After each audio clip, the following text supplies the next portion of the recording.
ಮಂಗಳೂರು ನಗರದ ಆಕಾಶ ಆ ದಿನ ಮೋಡಗಳಿಂದ ತುಂಬಿತ್ತು. ಬೆಳಗ್ಗಿನಿಂದಲೇ ಸಣ್ಣ ಸಣ್ಣ ಹನಿಗಳು ಬೀಳುತ್ತಿದ್ದವು.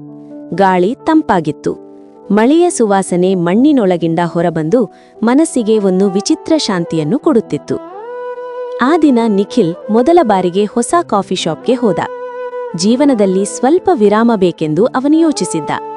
ಕೆಲಸ, ಒತ್ತಡ, ಗುರಿಗಳು ಇವೆಲ್ಲದರ ನಡುವೆ ಅವನಿಗೆ ತನಿಗಾಗಿಯೇ ಸಮಯವಿರಲಿಲ್ಲ. ಕಾಫಿ ಶಾಪ್ನ ಕಿಟಕಿಯ ಪಕ್ಕದ ಟೇಬಲ್ನಲ್ಲಿ ಕುಳಿತುಕೊಂಡ. ಹೊರಗೆ ಮಳೆ ಜೋರಾಗಿ ಸುರಿಯತೊಡಗಿತು. ರಸ್ತೆಯಲ್ಲಿ ಜನರು ಛತ್ರಿಗಳನ್ನು ಹಿಡಿದು ಓಡುತ್ತಿದ್ದರು. ಕೆಲವರು ಮಳೆಯನ್ನು ಆಸ್ವಾದಿಸುತ್ತಾ ನಿಧಾನವಾಗಿ ನಡೆಯುತ್ತಿದ್ದರು. ಅಷ್ಟರಲ್ಲಿ ಬಾಗಿಲು ತೆರೆಯಿತು. ಒಂದು ಹುಡುಗಿ ಒಳಗೆ ಬಂದಳು. ನೀಲಿ ಬಣ್ಣದ ಚುಡಿದಾರ್, ಕೈಯಲ್ಲಿ ಒದ್ದೆಯಾದ ಪುಸ್ತಕ. ಮಳೆ ಅವಳ ಕೂದಲನ್ನು ಸ್ವಲ್ಪ ತೇವಗೊಳಿಸಿತ್ತು. ಕಣ್ಣಲ್ಲಿ ಒಂದು ನಿಷ್ಕಳಂಕತೆ. ಅವಳ ಹೆಸರು ಸಮೀರಾ. ಅವಳು ಸುತ್ತಲೂ ನೋಡಿದಳು. ಖಾಲಿ ಟೇಬಲ್ ಇಲ್ಲ. ನಿಖಿಲ್ ಎದುರಿನ ಕುರ್ಚಿ ಮಾತ್ರ ಖಾಲಿ. ಇಲ್ಲಿ ಕುಳಿತುಕೊಳ್ಳಬಹುದಾ? ಅವಳು ಮೃದುವಾಗಿ ಕೇಳಿದಳು. ನಿಖಿಲ್ ತಲೆಯಾಡಿಸಿದ. ಖಂಡಿತ. ಮೌನ. ಕಾಫಿ ಶಾಪ್ನಲ್ಲಿ ಮಳೆಯ ಶಬ್ದ ಮಾತ್ರ ಕೇಳಿಸುತ್ತಿತ್ತು. ಕಿಟಕಿಗೆ ಮಳೆಯ ಹನಿಗಳು ತಟ್ಟುತ್ತಾ ಒಂದು ರಾಗ ಸೃಷ್ಟಿಸುತ್ತಿದ್ದವು. ಸ್ವಲ್ಪ ಹೊತ್ತಿನ ನಂತರ ಸಮೀರಾ ನಕ್ಕಳು. ನನಗೆ ಮಳೆ ತುಂಬಾ ಇಷ್ಟ ಅಂದಳು. ಏಕೆ? ನಿಖಿಲ್ ಕುತೂಹಲದಿಂದ ಕೇಳಿದ. ಮಳೆ ಬಂದಾಗ ಎಲ್ಲವೂ ಸ್ವಚ್ಛವಾಗುತ್ತದೆ. ರಸ್ತೆಗಳು, ಗಾಳಿ, ಮನಸ್ಸು ಕೂಡ. ಆ ಮಾತು ನಿಖಿಲ್ ಮನಸ್ಸಿಗೆ ತಾಕಿತು. ಆ ದಿನ ಅವರ ಮಾತುಗಳು ಮಳೆಯಂತೆ ಹರಿದವು. ಹವ್ಯಾಸಗಳು, ಕನಸುಗಳು, ಭಯಗಳು. ಸಮಯ ಹೇಗೆ ಹೋಯಿತೋ ಗೊತ್ತಾಗಲಿಲ್ಲ. ಮಳೆ ನಿಲ್ಲಲಿಲ್ಲ. ಸಂಜೆಯಾಗಿತ್ತು. ನನ್ನ ಮನೆ ಹತ್ತಿರವೇ ಇದೆ.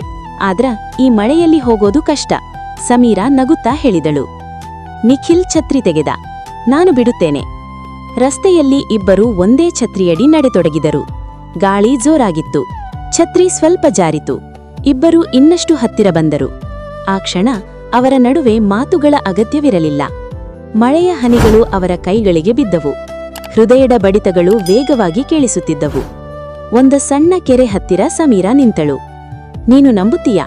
ಕೆಲವರು ನಮ್ಮ ಜೀವನಕ್ಕೆ ಆಕಸ್ಮಿಕವಾಗಿ ಬರುತ್ತಾರೆ, ಆದ್ರೆ ಶಾಶ್ವತವಾಗಿ ಉಳಿಯುತ್ತಾರೆ. ನಿಖಿಲ್ ಅವಳ ಕಣ್ಣಿನಲ್ಲಿ ನೋಡಿದ. ನಾನು ನಂಬುತ್ತೇನೆ, ಯಾಕಂದ್ರೆ ಇಂದು ಅದು ನನಗೆ ಸಂಭವಿಸಿದೆ. ಮಳೆ ಇನ್ನಷ್ಟು ಜೋರಾಯಿತು. ಸಮೀರಾ ನಗುತ್ತಾ ಅವನ ಕೈ ಹಿಡಿದಳು. ಆ ದಿನದಿಂದ ಮಳೆ ಅವರ ನೆನಪುಗಳ ಭಾಗವಾಯಿತು. ಪ್ರತಿ ಬಾರಿ ಮಳೆ ಬಂದಾಗ ಅವರು ಅದೇ ಕಾಫಿ ಶಾಪ್ಗೆ ಹೋಗುತ್ತಿದ್ದರು. ಅದೇ ಕಿಟಕಿಯ ಬಳಿ ಕುಳಿತುಕೊಳ್ಳುತ್ತಿದ್ದರು. ಮಳೆಯ ಹನಿಗಳಲ್ಲಿ ತಮ್ಮ ಪ್ರೀತಿಯನ್ನು ಕಂಡುಕೊಳ್ಳುತ್ತಿದ್ದರು. ವರ್ಷಗಳ ನಂತರವೂ ಅವರ ವಿವಾಹದ ದಿನವೂ ಮಳೆ ಸುರಿಯುತ್ತಿತ್ತು. ಜನರು ಹೇಳಿದರು, ಮಳೆ ಶುಭ ಸೂಚನೆ. ಸಮೀರಾ ನಿಖಿಲ್ ಕಡೆ ನೋಡಿ ನಗಿದಳು. ನಮ್ಮ ಪ್ರೀತಿ ಮಳೆಯಂತೆ. ಕೆಲವೊಮ್ಮೆ ಸಣ್ಣ ಹನಿ, ಕೆಲವೊಮ್ಮೆ ಭಾರಿ ಸುರಿಮಳೆ, ಆದ್ರೆ ಯಾವಾಗಲೂ ಹೃದಯ ತೇವಗೊಳಿಸುವುದು. ನಿಖಿಲ್ ಉತ್ತರಿಸಿದ. ಮಳೆ ನಿಲ್ಲಬಹುದು, ಆದ್ರೆ ನಿನ್ನ ಮೇಲೆ ಇರುವ ನನ್ನ ಪ್ರೀತಿ ಎಂದಿಗೂ ನಿಲ್ಲದು. ಮಳೆ ಆ ದಿನವೂ ಸುರಿಯುತ್ತಲೇ ಇತ್ತು, ಅವರ ಪ್ರೀತಿಗೆ ಸಾಕ್ಷಿಯಾಗಿ.